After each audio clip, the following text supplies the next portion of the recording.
আসসালামু আলাইকুম দর্শক। আজকে সম্মিলিত ইসলাম ব্যাংকের সর্বশেষ আপডেট জানাবো। আসলে সম্মিলিত ইসলামী ব্যাংক থেকে কিন্তু সব ধরনের অ্যাকাউন্ট থেকে ৳2,00,000 করে তোলা যাচ্ছে এবং যারা ১ম লিস্টে ছিল নাম তুলেছেন কিন্তু পরবর্তীতে অনেক আছে যে না ১ম লিস্টে নাম আসে নাই বা ১ম পেজে নাম আসে নাই, আপনারা টাকা তুলতে পারেন নাই। লিমিটেশন এর ব্যাপার ছিল।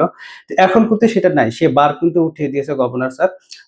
তার যে বৃহস্পতিবারের সংবাদ সম্মেলন ছিল সেটা কিন্তু সে বলেছেন যে ৳2,00,000 করে টাকা তোলা যাচ্ছে, যে এখন কিন্তু সব ধরনের অ্যাকাউন্ট থেকে ৳2,00,000 করে তোলা যাচ্ছে। কিন্তু একটা জিনিস খেয়াল রাখবেন যে ৪/১১/২০২৫ এর পরে যতটুকু তুলছেন তার শ্বেতাংশ অংশটুকু বাদ দিয়ে বাকি টাকা তোলা যাবে। যেমন যে আপনি ৪/১১/২০০০ পরে ৪/১১/২০২৫ এর পরে ১০,০০০ করে আপনি ৫০,০০০ তুলে নিছেন। তাহলে ৫০,০০০ বাদ দিয়ে ৳১,৫০,০০০ পাবেন। এই যে আপনি এখন ব্যাংকে আসতেছেন, ৳2,00,000 পাচ্ছেন, ৳2,00,000 নিচ্ছেন। এখানে কিন্তু একটা সিকিউরিটি খেয়াল রাখবেন। যেন আপনি যখন ব্যাংকে আসেন তখন দেখবেন যে আপনাকে কেউ ফলো করে কিনা, এবং ব্যাংকের ভিতরে ঢুকে বা ব্রাঞ্চের ভিতরে ঢুকে অপরিচিত লোকদের সাথে কথা বলবেন না, এবং কেউ যদি আপনার কাছাকাছি এসে কথা বলতে চায় তাদের সাথে কথা বলবেন না, এবং যদি দেখা যায় যে আপনাকে কিছু খেতে স্বাদে সেটাও খাবেন না। কারণ মানুষের কার মনে কি সেটা আসলে বোঝা যায় না। যে আপনি টাকা তুলতেছেন, খেয়াল করবেন যে আপনাকে কেউ ফলো করতেছে কিনা। তাহলে দেখা যায় আপনি টাকা তুলে নিয়ে যাচ্ছেন, অনাকাঙ্ক্ষিত ঘটনা ঘটে যাচ্ছে বা ঘটতে পারে। একটু খেয়াল থাকবে। আরেকটা ব্যাপার হলো, যারা বয়স্ক এবং মহিলা মানুষ আছেন তারা ব্যাংকে ঢোকার সময় অবশ্যই ১ জন বা ২ জন সাথে করে নিয়ে আসা ভালো। এটা কি হয়, সিকিউরিটি বাড়ে। নিজের ভিতরেও একটা আস্থা থাকে যে আমার সাথে তো লোক আছে। এবং যখনই টাকা নিয়ে আপনারা ব্যাংক থেকে চলে যাবেন, তখনও খেয়াল করবেন যে বাহিরের লোক আপনাদের ফলো করতেছে কিনা।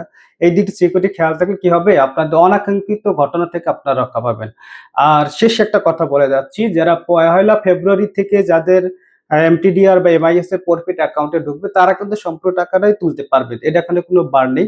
এর আগে যাদের প্রফিট ঢুকছে তারা কিন্তু তারাও তুলতে পারবে, একটু ধাপে, ধাপে তুলতে পারবেন। আসলে কি সরকার চাচ্ছে ব্যাংকটা লেনদেন জানি স্বাভাবিক হয়, কাস্টমারদের টাকা ফেরত পায়। তবে এখানে গভর্নেন্স একটা কাজ করতে পারত। এখন যেটা করেছে বার উঠিয়ে দিয়েছে। ১ম দিকেই যদি এই বারটা না দিত, ১ম ভাবে যদি সবাই টাকা তুলতে পারত ১ম ধাপ থেকেই, তাহলে আমার মনে হয় কাস্টমার ভিতরে এই যে আতঙ্ক, তারা উদ্গ্রীব, তারা যে আক্রান্ত হয়ে গিয়েছে, এটা হতো না। কারণ সবাই যখন টাকা নিতে পারত, আমার মনে হয় যদি টাকা নিতে পারত, টাকাটা আবার ব্যাংকে বিভিন্ন স্বাভাবিক লেনদেন করতেও পারত। এই ১ম জিনিসটা আমার নাম আসে নাই কেন আমি টাকা পাই নাই। এই উদ্গ্রীব আতঙ্ক থেকে মানুষের ভিতরে আরো বেশি এটার ভিতরে ভয়-ভীতি সৃষ্টি হয়েছে। আশা করি এই ৳2,00,000 যখন সকল অ্যাকাউন্ট থেকে দেওয়া শুরু হয়েছে, মানুষের ভিতরে সেই আতঙ্ক দূর হয়ে যাবে। আপনারা ভালো থাকুন, সুস্থ থাকুন। দেখা হবে পরবর্তীতে নতুন কোনো আপডেটে।